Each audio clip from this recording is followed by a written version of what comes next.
जिस जो private colleges में बहुत बड़ा कंसर्न हमें आता है और गवर्नमेंट कॉलेजेस में भी, ये जो अनप्लेस्ड स्टूडेंट्स है इनका क्या होता है। सो दोस्तों, मैं एक प्राइवेट कॉलेज में पढ़ा हूँ और साथ साथ जो है एक बहुत ही top government college IIT Kharagpur में पढ़ा हूँ। दोनों के प्लेसमेंट्स में मैं बैठा और मैं आपको एक रियल सिनेरियो बताऊंगा। तो चलिए शुरू करते हैं। मेरा नाम है विवेक, मैं ऐसी बेहतरीन वीडियोस बनाता हूँ। इस वीडियो को लाइक कीजिए, चैनल को कीजिए सब्सक्राइब। यहाँ पर आपको मिलता है इन डेप्थ नॉलेज, क्योंकि भाई विवेक ने बहुत ही पहले अपने जूते घिसे हैं। मतलब पहले 4 लाख की एलपीए जॉब, 2.5 लाख रुपए के जॉब से शुरुआत की और बढ़ते हुए उसने 24 लाख तक का पैकेज के लिए काफ़ी जूते घिसे हैं।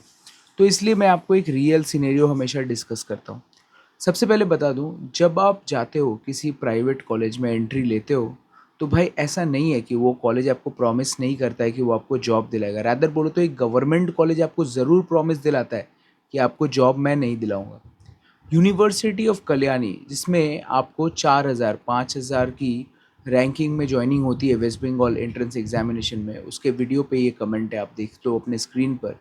लिखना है कि यहाँ पर कोई प्लेसमेंट सेल है ही नहीं, बच्चों ने खुद की मेहनत से 25% के आसपास जॉब लगाई। 10% कभी कभी प्लेसमेंट होता भी है, नहीं तो नहीं होता है। क्योंकि गवर्नमेंट कॉलेजेस में प्लेसमेंट्स का कोई सीन नहीं है। उनके यहाँ पर एक टीपीओ भी यूजली नहीं होता है।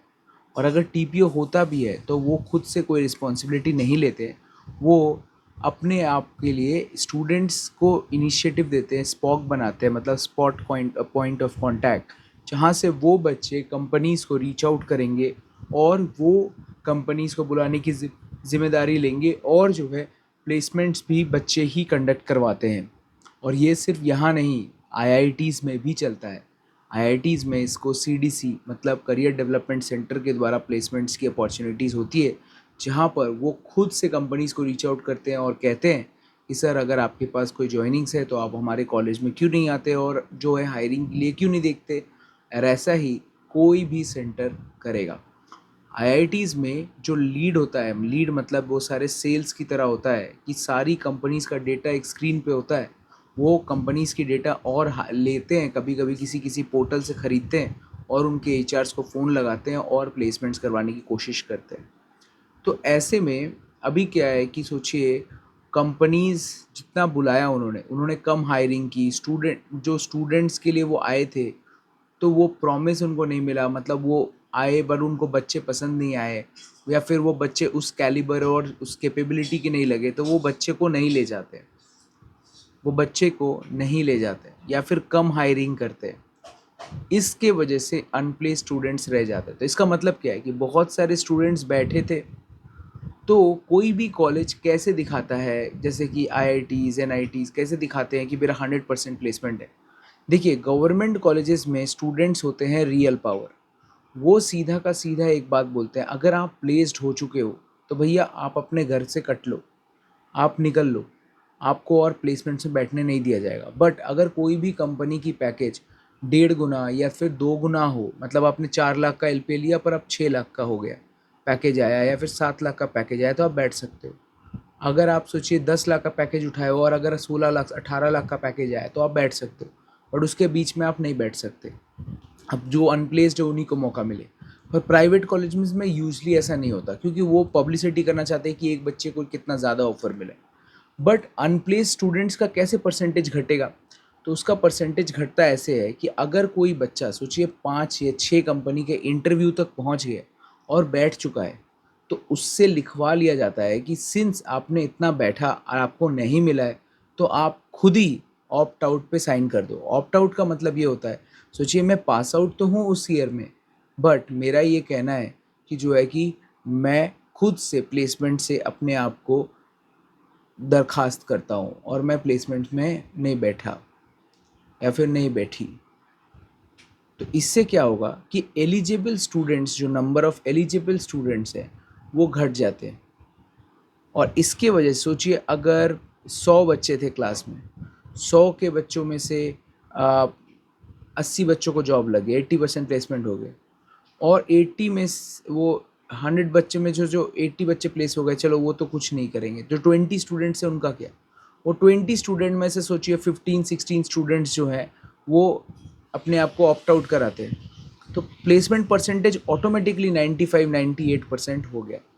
अब तो बोलोगे ये तो गलत बात है। देखिए कॉलेज उसके बाद भी प्रॉमिस करता है कि if there is any opportunity in future ahead, 1 डेढ़ साल तक वो उसको उनके ग्रुप्स में शेयर करते रहेंगे, उनके ईमेल एड्रेस में शेयर करते रहेंगे और उनको कहते रहेंगे कि आप यहाँ यहाँ भी अप्लाई करो सो दैट कि यू गेट प्लेस्ड।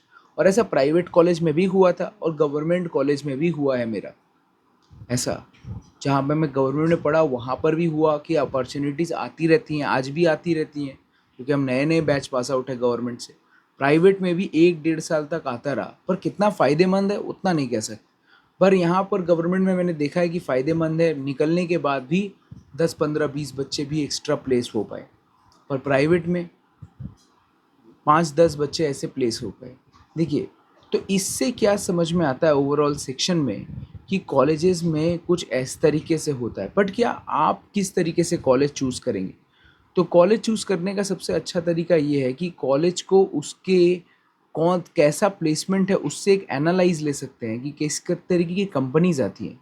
देखिए, आप कॉलेज में प्लेस होंगे ये आपके हाथ में नहीं है। बिकॉज़ आप प्लेसमेंट में उस दिन कैसा है, कैसी आपकी तबीयत है, आप क्या अच्छे से परफ़ॉर्म कर पाए कि नहीं, क्या स्टूडेंट के साथ मैच हो पाएगी।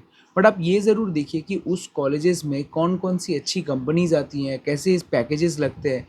इससे एक एनालाइज़ होगा कि कैसी अपॉर्च्युनिटीज़ कॉलेज ऑफ़र करती है। और अगर अच्छी अपॉर्च्युनिटीज़ ऑफ़र करेंगे तो सिर्फ बैड केस सिनेरियो क्यों, गुड केस सिनेरियो भी देखिए कि हो सकता है आपका दिन अच्छा हो और आप अच्छा परफ़ॉर्म करें और अच्छी कंपनीज़ आएँगी तभी ना प्लेस हो पाएँगे। और ये जो देखते हैं पैकेज वैकेज इससे कुछ नहीं होता। उसका 7 एलपी है। अरे यार जो प्राइवेट कॉलेज में 80-90 हज़ार रैंक लेकर जा रहा है जिस कॉलेज में, 60,000 रैंक लेकर जो स्टूडेंट जा रहा है जिस कॉलेज में, काउंसलिंग के द्वारा मिल रहा है, तो आप समझ के देखिए उस कॉलेज में उसी रैंकर्स के टाइप ऑफ बच्चे हैं। तो वहाँ पर अगर कैपेबल स्टूडेंट्स है ही नहीं, तो अच्छी कंपनीज़ क्यों आएँगी? और अच्छी कंपनीज़ अगर आईं, तो अगर वो कैपेबल स्टूडेंट्स को नहीं पाएँगी, तो फिर वो चली जाएँगी। वो चली जाएँगी, वो बोर हो जाएँगी, वो फिर से रीहायरिंग नहीं करेंगी। So that is why good ranker colleges जो होते हैं, उनमें ही अच्छी कंपनीज़ यूजुअली आती हैं और फिर उनके लिए अच्छी कैपेबल स्टूडेंट्स को खोज कर फिर अपने आप को लेते हैं। This is the real case scenario of any IIT और any private college. Private college में टीपीओ में सिर्फ एक ही प्रॉब्लम होता है कि वो एक ही बच्चों को मल्टीपल अपॉर्चुनिटी देती है, जिसकी वजह से आधे बैच अनप्लेस हो जाते हैं कभी-कभी। पर स्टूडेंट अभी उन्होंने भी चेंजेस लेके आए हैं बहुत सारे रूल्स में। बट अब जो है जो ये जो है गवर्नमेंट कॉलेजेस उनमें तो एकदम फिक्स रहता है कि students are the real leaders और वही हैंडल करेंगे ओवरऑल प्लेसमेंट्स। तो आपको क्या लगता है, let me know in the comment section. और मैंने आपको बताया एक रियल केस सिनेरियो। हम लोग भी डायरेक्ट एडमिशन कराते हैं टॉप कॉलेजेस में, not government, only private, because government is illegal to take direct admission. So हम लोग लीगल काम करते हैं एंड जो है हमारा खुद का ऑफिस भी है एंड डायरेक्ट एडमिशन्स कराते हैं टॉप कॉलेजेस में। डिस्क्रिप्शन में आप सारे डिटेल्स को देख सकते हो।